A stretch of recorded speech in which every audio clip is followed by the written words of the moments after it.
Marcus Chen had always thought the worst thing about living in a cramped apartment near the university was the overpriced rent. That was before Zixathara moved in. The Veltharian exchange student stood 7 feet tall, with 4 arms that moved independently and skin that shifted colors based on mood. Right now, those skin patches glowed a curious amber as Zix examined Marcus through compound eyes that reminded him of expensive camera lenses.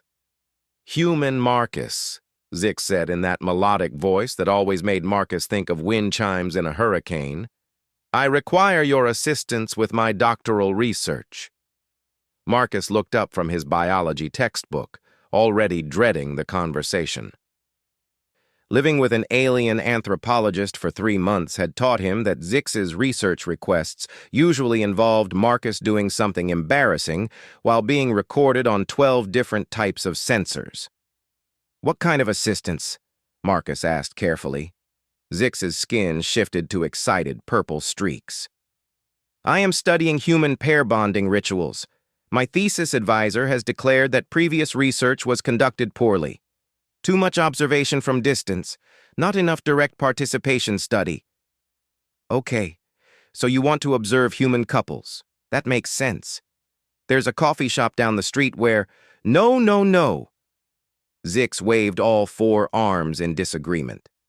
"My advisor says I must experience the process firsthand. I must participate in human romantic courtship to understand the complex emotional and behavioral patterns." Marcus felt a chill run down his spine. "Participate how, exactly?" "I will attempt to court a human female. You will assist me by demonstrating proper romantic behaviors." Zix pulled out a tablet covered in what looked like hieroglyphics mixed with mathematical equations. "I have studied human romance extensively through your entertainment media. However, my test subjects, potential romantic partners, have responded negatively to my previous attempts." "What did you do?" Zix's skin flickered to embarrassed green. "I performed the traditional Veltharian mating dance in front of the campus library. It involves expanding my thoracic cavity to twice normal size while emitting subsonic mating calls." The human females seemed distressed. Marcus rubbed his temples, feeling a headache coming on. "Zix, human romance is completely different from Veltharian romance. You can't just—" "Precisely why I need your expertise," Zix interrupted, skin now blazing with enthusiastic yellow. "You will be my wingman, as your species calls it. But first, you must demonstrate proper human courtship behavior so I can study and replicate it." "Demonstrate on who?" "On me, naturally. I will role-play as a human female." Marcus stared at his alien roommate. "You want me to pretend to flirt with you?" "For science," Zix declared, as if that explained everything. Before Marcus could object, Zix activated something on the tablet. Suddenly, the apartment filled with floating holographic recording devices, each one focusing on Marcus from a different angle. "This is not happening," Marcus muttered. "Initial observations suggest human males experience elevated stress when confronted with romantic scenarios," Zix noted aloud, apparently dictating to the recording devices. "Subject exhibits defensive posturing and verbal resistance." "I'm not your subject." "Of course not. You are my research partner, much more prestigious." Zix's skin shifted to what Marcus had learned was the alien equivalent of a smile. "Now, according to my research, human romance begins with something called pickup lines. Please demonstrate several examples." Marcus stared at the recording devices hovering around him like metallic vultures. "I'm not doing this." "Marcus, consider the scientific implications. No Veltharian has ever successfully documented human romantic behavior from a participatory perspective. This research could revolutionize interspecies understanding of emotional bonding. Your cooperation could advance xenopsychology by decades." Despite himself, Marcus found the argument compelling. He was a biology major, after all, and the scientific merit was undeniable. Plus, Zix had helped him with his organic chemistry homework more times than he could count. "Fine," Marcus said. "But we're setting some ground rules. First, this stays between us. Second, no more than 1 hour per session. Third, you have to help me with my biochemistry final." "Agreed!" Zix's skin erupted in celebratory rainbow patterns. Marcus took a deep breath. "Okay, so pickup lines. These are usually terrible jokes or compliments that humans use to start conversations with potential romantic partners. Please demonstrate." Marcus felt his face heating up. Okay. Here's a classic one. "Are you a carbon sample? Because I want to date you." Zix's compound eyes whirred as they refocused. "I do not understand. Carbon dating is a method for determining the age of organic materials. Why would this be romantic? It's a pun. Date means both the dating process for carbon samples and going on a romantic date with someone. Ah, human humor is integrated into courtship behavior. Fascinating." Zix made rapid notes on the tablet. The wordplay demonstrates intelligence while creating social bonding through shared amusement. Continue. Marcus tried another one. "How about, if you were a vegetable? You'd be a cucumber." Zix's skin shifted to confused orange. "But humans are not vegetables. This statement contains a factual impossibility." "It's another pun. Cute and cucumber. It's supposed to be silly and cute, not accurate." "Interesting. Human romantic communication prioritizes emotional resonance over logical accuracy." Zix recorded more notes. This suggests that successful courtship requires demonstrating creativity and playfulness rather than intelligence or factual knowledge. Marcus found himself getting drawn into the scientific discussion despite the weird circumstances. Actually, that's a good point. Bad pickup lines work because they're so obviously terrible that they become funny. It's a way of showing that you don't take yourself too seriously. Remarkable! Please demonstrate more examples. For the next hour, Marcus found himself explaining the bizarre logic of human flirting. He demonstrated different types of compliments, showed Zix how to read body language, and even explained the complex social rules around physical contact. "So humans begin with minimal physical contact," Zix noted, "then gradually increase intimacy based on mutual consent and emotional connection." Exactly. It's all about reading signals and respecting boundaries. But how do you determine appropriate timing for escalation? Marcus thought about it. It's complicated. You have to pay attention to how they respond.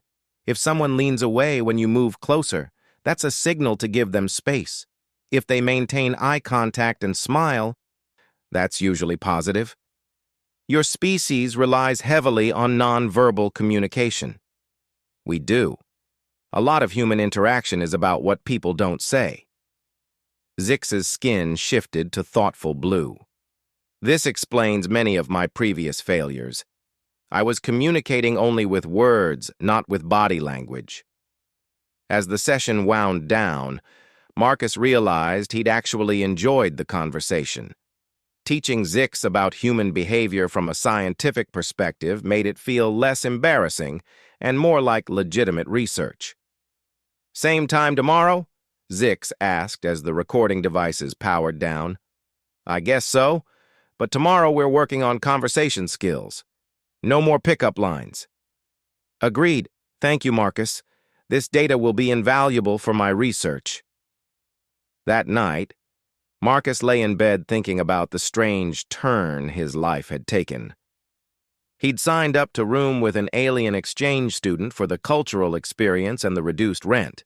He hadn't expected to become a test subject in an interstellar dating study. But as weird as it was, he had to admit there was something fascinating about examining human behavior through alien eyes. Zix's questions forced him to think about things he'd always taken for granted. Why did humans use humor in courtship? What was the evolutionary purpose of gradual physical escalation? The next morning, Marcus woke to find Zix in the kitchen, attempting to make what the alien called human friendship beverages. "I have prepared coffee," Zix announced proudly, holding up a mug filled with what looked like motor oil. Marcus took a cautious sip and immediately regretted it. "This is very strong. I calculated the optimal caffeine concentration for maximum human alertness." "You calculated wrong." Marcus dumped the coffee down the sink and started making a fresh pot. "Today's lesson: humans don't always want maximum efficiency. Sometimes we want things that taste good, even if they're not optimal." "Another fascinating cultural difference," Zix mused, recording notes. "Veltharians always prioritize function over pleasure." "Maybe that's why your previous dating attempts failed," Marcus said without thinking. Zix's skin went completely still, then shifted to a color Marcus had never seen before, a deep, thoughtful purple mixed with silver streaks. "Explain." Marcus poured himself a proper cup of coffee, thinking carefully about his words. "Human romance isn't about optimal partner selection or efficient breeding strategies. It's about finding someone who makes you happy, someone you enjoy spending time with. The fun and pleasure are the whole point. But surely humans also consider practical compatibility factors." "We do, but that's not what attracts us initially. First comes emotional connection, then we figure out if the practical stuff works." Zix absorbed this information with the intensity of a scholar discovering a new fundamental law of physics. "I believe," Zix said slowly, "that I have been approaching human courtship from an entirely incorrect paradigm." "What do you mean?" "I was treating it as a negotiation or a logical problem to be solved. But you are suggesting it is more like—" Zix paused, searching for the right word. "Like your human concept of play." Marcus nodded enthusiastically. "Exactly. Dating should be fun. If you're not enjoying yourself, you're doing it wrong." That afternoon's lesson went much better. Instead of focusing on techniques and strategies, Marcus found himself explaining the emotional aspects of human connection. How laughter created bonds, how shared interests provided topics for conversation, how vulnerability and honesty built trust. So when humans open up to each other, they are deliberately creating emotional vulnerability to strengthen social bonds? Right. It's counterintuitive, but showing someone your weaknesses actually makes the relationship stronger. Remarkable. Veltharian bonding involves displays of strength and competence. Different species, different approaches, Marcus said. But the basic goal is the same. Finding someone you want to share your life with. By the end of the week, their daily sessions had become a routine that Marcus actually looked forward to.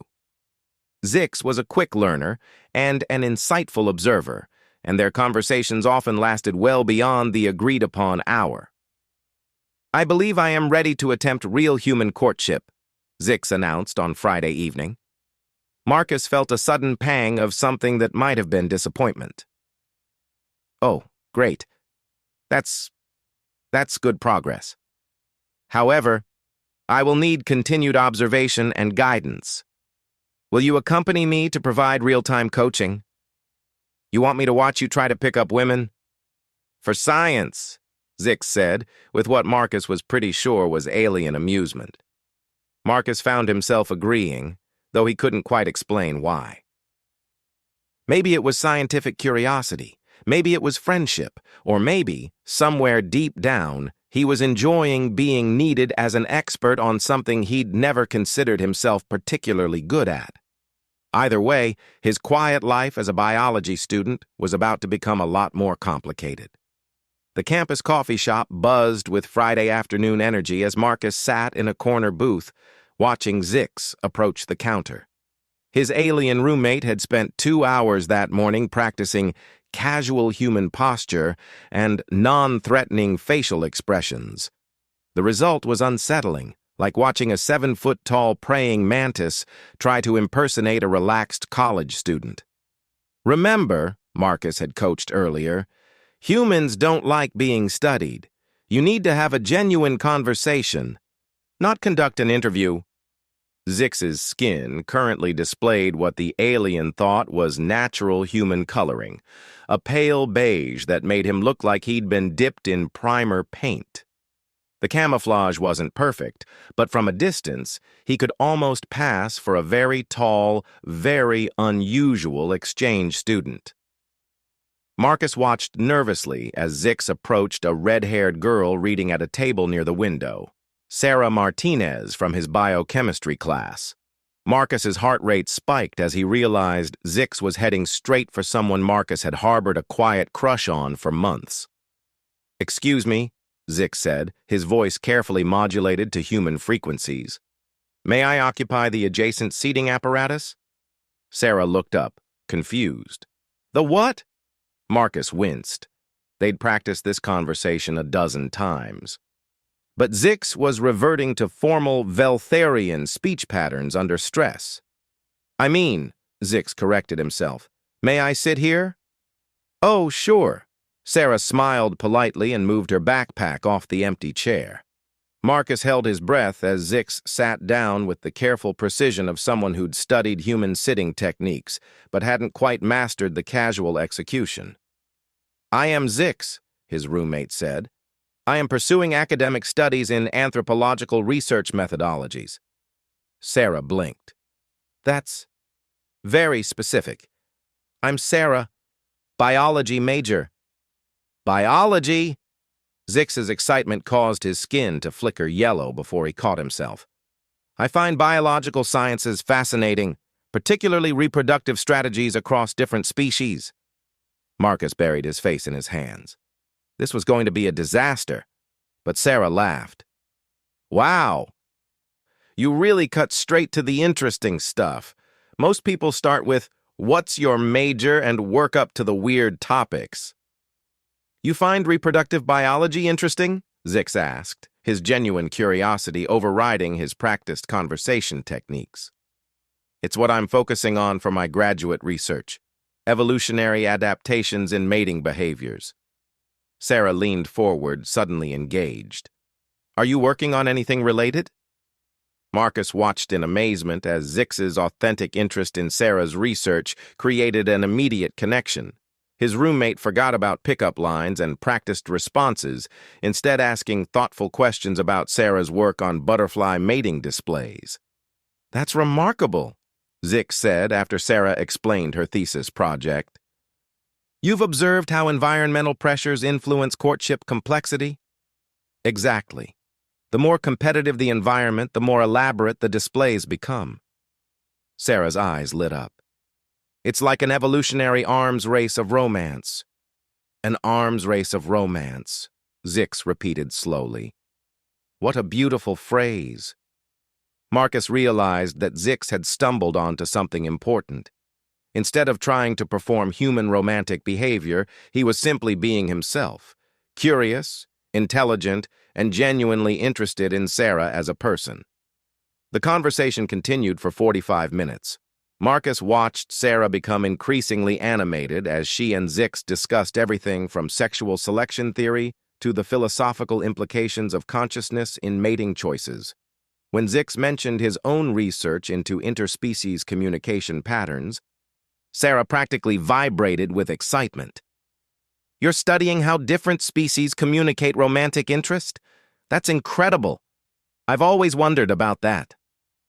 "Perhaps," Zix said carefully, "you would be interested in collaborating on a research project?" "I'd love to. Do you want to exchange contact information?"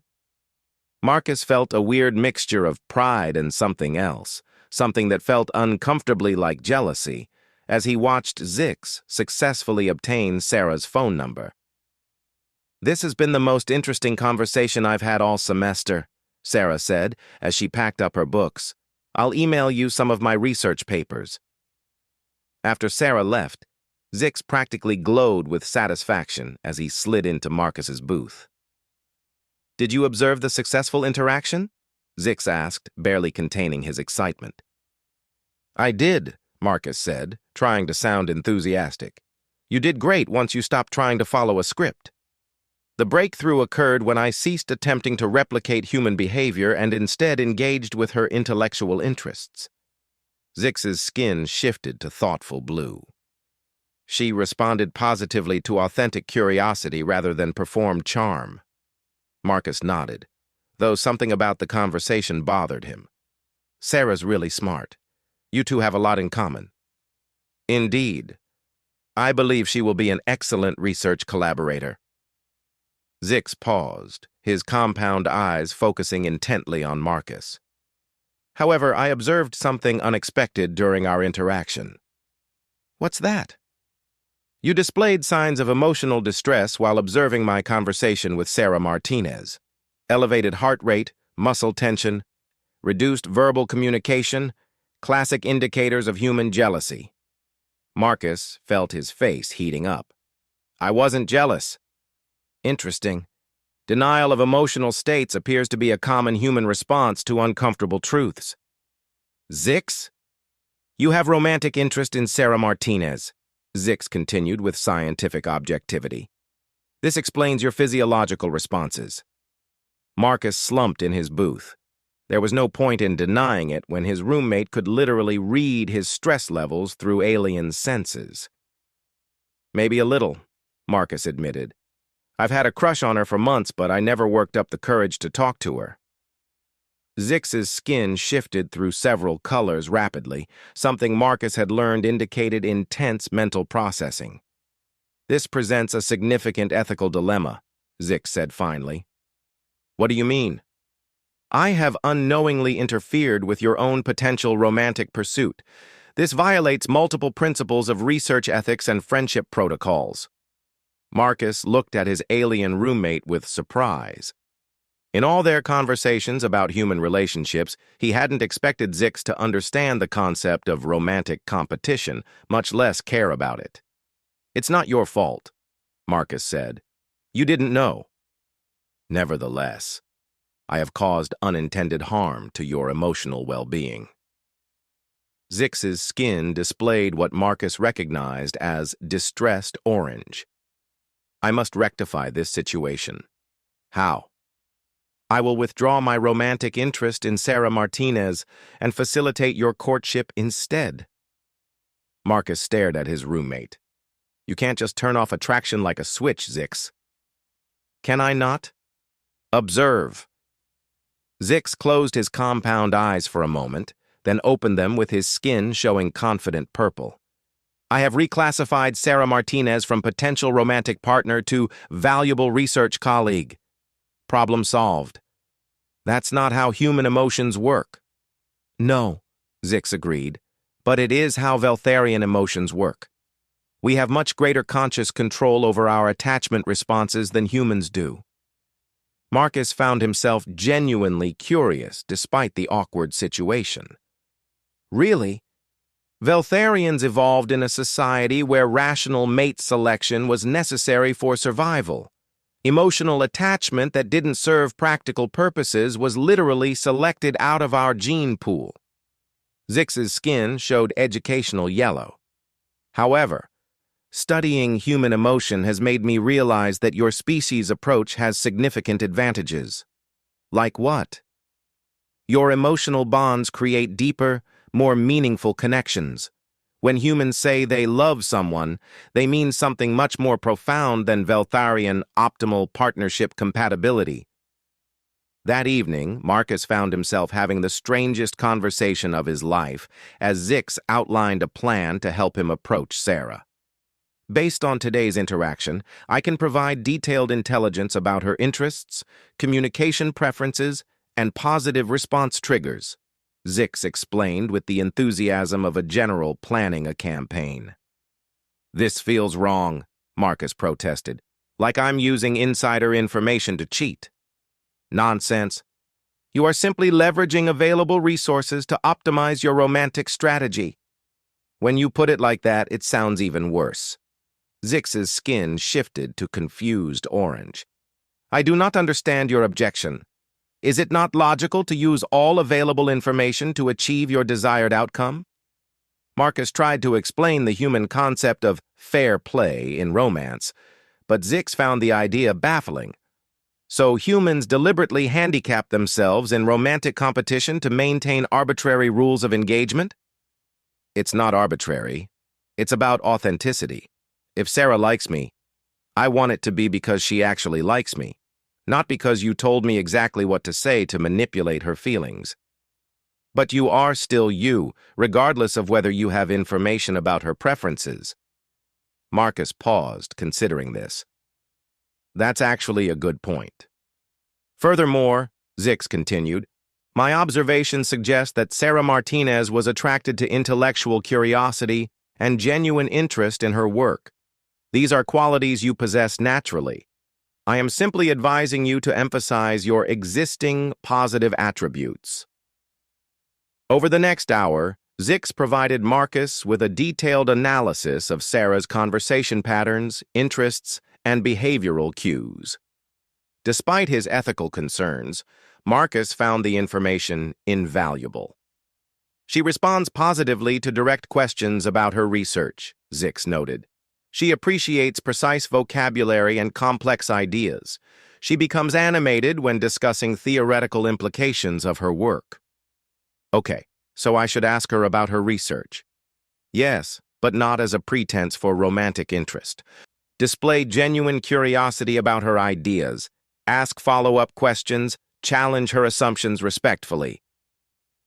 Marcus realized that Zix was essentially teaching him how to have better conversations, not just with Sarah, but with anyone. This isn't really about pickup techniques, is it? Marcus said. No. Human romantic attraction appears to be primarily based on intellectual and emotional compatibility. Physical attraction is important, but secondary to mental connection. So all those pickup lines and dating strategies, largely irrelevant for forming meaningful relationships, Zix confirmed. Useful only for very short-term mating scenarios. The next Monday, Marcus saw Sarah in the library. Armed with Zix's insights and his own genuine interest in her work, he approached her table. Sarah? I'm Marcus from biochemistry. I couldn't help overhearing your conversation with that exchange student about reproductive biology research. It sounded fascinating. Sarah looked up with a smile. Oh, hi, Marcus. Yeah, Zix is really interesting. Are you into evolutionary biology? I'm more focused on molecular biology, but I've always been curious about how molecular mechanisms influence behavioral evolution. Sarah's eyes lit up with the same enthusiasm Zix had observed. Oh, that's a great question. Have you read anything about how neurotransmitter evolution affects mating displays? For the next 2 hours, Marcus and Sarah discussed research, shared academic frustrations, and discovered a dozen common interests. The conversation flowed naturally, without scripts or strategies, just two people who enjoyed talking to each other. As Marcus walked home that evening, he found Zix waiting eagerly for a report. The interaction was successful? Zix asked. Very successful. We're getting coffee tomorrow to continue our conversation about epigenetic influences on behavior. Excellent. My coaching was effective. Marcus considered this. Actually, I think the most important thing you taught me was to stop trying so hard. Once I relaxed and just talked to her like a normal person, everything worked out. Zix's skin displayed thoughtful blue. So the optimal human romantic strategy is not having a strategy? Something like that. It's about being genuine and finding someone who appreciates who you really are. Fascinating.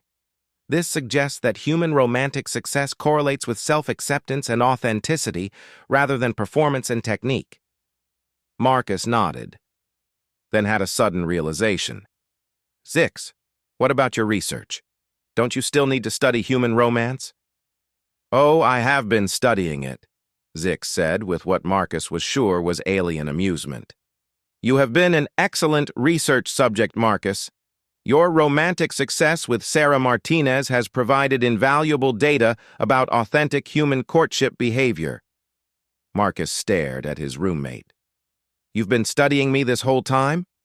From the moment you displayed jealousy in the coffee shop, yes.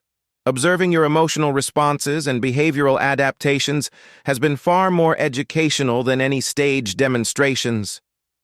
So when you helped me approach Sarah, I was gathering data on human collaboration in romantic competition.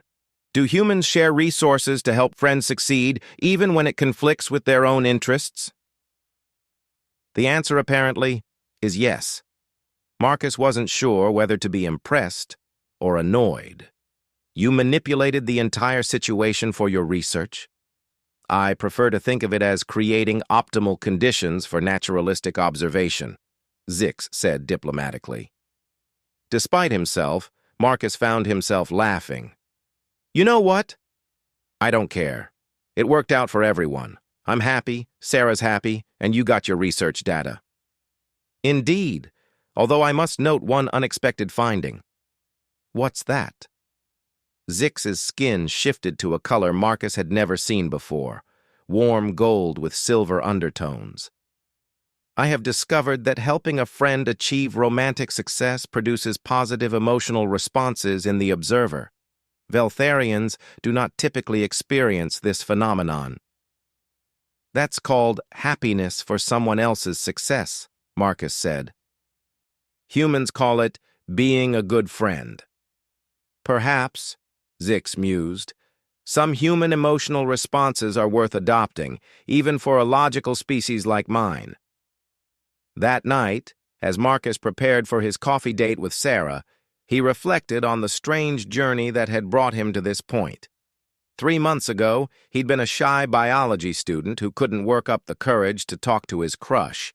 Now, thanks to his alien roommate's research project, he'd not only learned to communicate better, but had also gained insight into the fundamental nature of human connection. The irony wasn't lost on him that an alien studying human romance had taught him more about authentic relationships than years of dating advice ever had. 3 months later, Marcus stood in front of the university's packed auditorium, watching Zix adjust the holographic display projectors with nervous energy. His alien roommate's skin cycled through rapid color changes, purple excitement mixed with yellow anxiety and flashes of green uncertainty. The presentation will be adequate, Zix muttered, more to himself than to Marcus. The data is comprehensive. The conclusions are sound. The review committee will accept the findings. Marcus straightened Zix's borrowed human-style jacket, which had been specially tailored to accommodate 4 arms. You're going to do great. Your research is groundbreaking. But what if they question my methodology? What if they consider my participatory approach unethical? What if... Zix. Marcus put a steadying hand on one of his friend's shoulders. Trust me. This research is brilliant. The auditorium filled with an unusual mix of humans and various alien species, professors, graduate students, and researchers from across the galaxy who had come to hear Zix present his doctoral dissertation. Authentic emotional bonding in human romantic relationships, a participatory xenoanthropological study. Sarah squeezed Marcus's hand as they found seats in the front row. Over the past 3 months, their relationship had evolved from coffee conversations about molecular biology to something neither of them had expected. The genuine connection that had started with shared academic interests had grown into something deeper, exactly the kind of authentic emotional bond Zix had been trying to understand.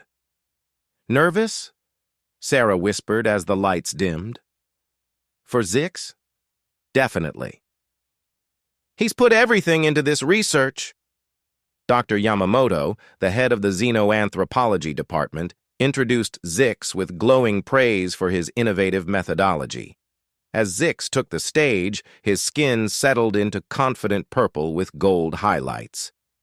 Esteemed colleagues, Zix began, his voice carrying clearly through the auditorium's speakers, for 2 years I have attempted to understand human romantic behavior through traditional observational methods. My results were inadequate. The first holographic display showed charts and graphs from Zix's early research, formal behavioral categorizations that reduced human romance to mechanical interactions. Previous xenoanthropological research has treated human emotions as simple biochemical responses to external stimuli. We measured hormone levels, categorized behaviors, and created mathematical models of attraction. But we missed the most important element, the subjective experience of authentic emotional connection. Marcus felt a swell of pride as Zix explained his revolutionary approach. Instead of studying humans from a distance like specimens, Zix had participated in the process himself, learning about human nature through friendship and collaboration. The breakthrough came when I stopped trying to observe human romance and started experiencing human relationships, Zix continued. My research partner, my human roommate Marcus Chen, became not just a subject, but a collaborator and friend. The presentation showed carefully edited footage from their apartment sessions, with Marcus's permission. The audience watched the evolution of Zix's understanding, from mechanical pickup line analysis to deeper conversations about emotional vulnerability and authentic connection. I discovered that human romantic success is not based on optimal strategies or perfect performance. Instead, it correlates strongly with self-acceptance, genuine interest in others, and the courage to be vulnerable. Dr. Keth Ara, a prominent Rigelian anthropologist, raised a questioning appendage. Dr. Zixthera, are you suggesting that human emotions are not simply biochemical responses, that consciousness plays a role in romantic bonding? Zix's skin showed educational yellow. Not just consciousness, Dr. Cathara, but what humans call the soul, the ineffable quality that makes each individual unique. Human romantic bonding is not about finding an optimal genetic partner, but about finding someone whose soul resonates with your own. A ripple of surprise went through the alien portion of the audience. The concept of soul was considered unscientific by most galactic cultures. Furthermore, Zix continued, I learned that human friendship operates on similar principles. My relationship with Marcus taught me that emotional bonds can form across species barriers when based on mutual respect, shared experiences, and genuine care for each other's well-being. The presentation continued with detailed analysis of human courtship behaviors, but Marcus found himself thinking about the journey that had brought them all to this moment. What had started as an embarrassing research project had become something much more significant, a bridge between species, a genuine friendship, and for Marcus personally, the relationship that had changed his life. The most remarkable finding, Zix said, as his presentation neared its conclusion, is that humans willingly sacrifice their own interests to help others achieve happiness. My research partner assisted my studies, even when doing so created personal emotional discomfort. Later, when I discovered his own romantic interest, I prioritized his happiness over my research objectives. Sarah leaned over to Marcus. He's talking about us, isn't he? Marcus nodded, remembering that strange week when Zix had orchestrated their introduction while studying the complex dynamics of friendship, loyalty, and romantic competition. This behavior, Zix continued, which humans call friendship, may be the key to understanding all human emotional bonding. Romantic love appears to be an intensified version of the same phenomenon, the genuine desire for another being's happiness and well-being, even at personal cost. Dr. Hiroshi Tanaka from the Human Studies Institute stood up. Dr. Zixthera, your research suggests that emotions and consciousness are fundamental forces in human society, not just byproducts of evolution. This has significant implications for how we understand intelligent life. Zix's skin brightened to confident gold. Exactly, Dr. Tanaka. I believe consciousness and emotional capacity are not accidents of evolution, but fundamental features of advanced intelligence. Any species that develops technology sufficient for interstellar travel must also develop the emotional complexity necessary for cooperation, sacrifice, and love. The implications hit the audience like a wave. If Zix was right, then every species in the galactic community had the capacity for emotions similar to human love. They had just never recognized or studied it properly. I propose, Zix continued, that the study of human emotional bonding is not just anthropology, but a form of universal psychology. Understanding how humans love may teach us how all conscious beings can connect across the barriers of biology, culture, and distance. The auditorium erupted in discussion as species representatives realized they might need to re-examine their own cultures for emotions they had previously ignored or dismissed. During the question period that followed, Marcus watched with amazement as Zix fielded inquiries from some of the galaxy's most renowned researchers. His alien roommate had become a leading expert on consciousness and emotion, all because he had been curious enough to ask what human romance was really about. "Dr. Zix Thara," asked Dr. Vexashi from the Andorian Philosophy Institute, "has your research changed your own emotional responses? Do you now experience feelings similar to human love?" Zix's skin showed thoughtful blue mixed with warm gold. "An excellent question, Dr. Vexashi. I have indeed experienced changes in my emotional responses. I have learned to value friendship, to feel joy at others' success, and to experience what humans call caring for individuals beyond their utility to my own goals." "And romantic love? Have you experienced human-style romantic attachment?" Zix paused, his skin cycling through several colors before settling on honest silver. "I have learned that love, whether romantic or platonic, is not something one experiences, but something one chooses to practice. It is an ongoing decision to prioritize another's well-being alongside your own." After the presentation, the review committee deliberated for only 20 minutes before announcing their unanimous decision. Zix's dissertation was not only accepted, but would be published as a foundational text in xenopsychology. At the celebration party that evening, Marcus found himself in the surreal position of being congratulated by alien professors for his contribution to interspecies research. "Your friendship with Dr. Zix Ithara has advanced our understanding of consciousness by decades," Dr. Yamamoto told him. "Have you considered pursuing graduate studies in xenoanthropology yourself?" "I'm actually thinking about it," Marcus admitted. "This whole experience has made me realize how much we can learn from each other." Sarah appeared at his side with 2 drinks. "Learning from each other seems to be tonight's theme." They watched Zix across the room, surrounded by researchers from a dozen species, all eager to discuss consciousness and emotion. His skin displayed happy rainbow patterns as he gestured enthusiastically with all 4 arms. "He looks different," Sarah observed. "More relaxed? Is that the right word for alien body language?" Marcus nodded. 3 months ago, Zix approached every interaction like a scientific problem to be solved. Now he actually enjoys talking to people. "So your roommate learned to be human, and you learned to be more confident. Everyone wins."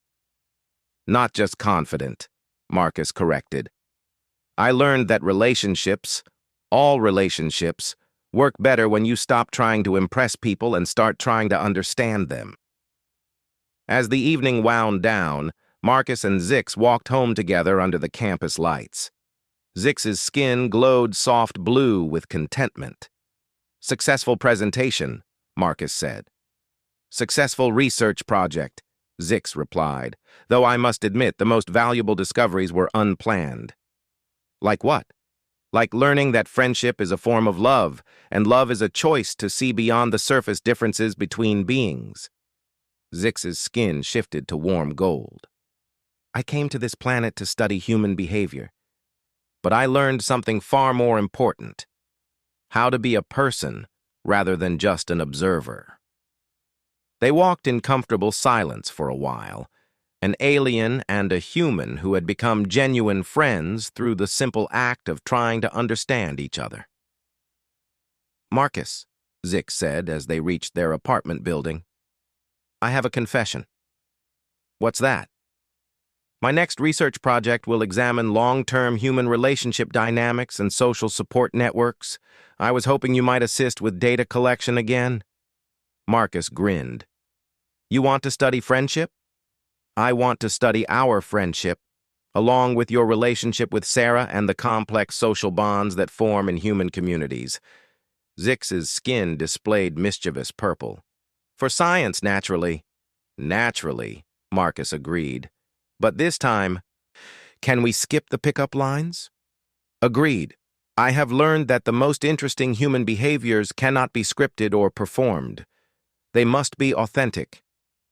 As they climbed the stairs to their apartment, Marcus reflected on the strange journey that had brought them to this point.